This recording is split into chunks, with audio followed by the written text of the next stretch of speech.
जहां रोजाना ही दो समुदाय में आपसी झड़प और हिंसा की खबरें सुनने को मिलती हैं, वहीं पश्चिम बंगाल से इंसानियत और भाईचारे की एक खबर सामने आई है।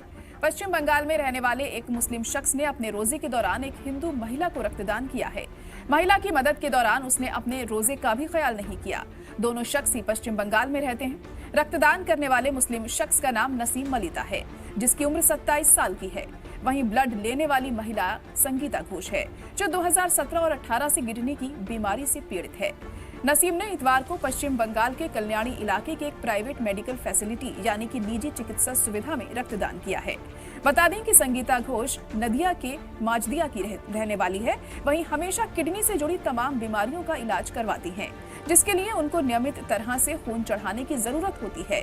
बीते इतवार को इलाज के दौरान उनको तत्काल खून की जरूरत पड़ गई, जिसके लिए इमरजेंसी ब्लड सर्विस ने नसीम से राब्ता किया।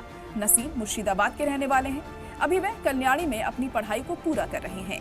ईबीएस से गुजारिश करने के बाद तुरंत ही नसीम ने बिना किसी सवाल किए रक्तदान किया। उन्होंने उससे महिला के धर्म या जाति के बारे में कोई सवाल नहीं किया, जिससे ये मालूम चलता कि मदद करने के लिए इंसान आज भी कोई जाति या धर्म नहीं देखता है।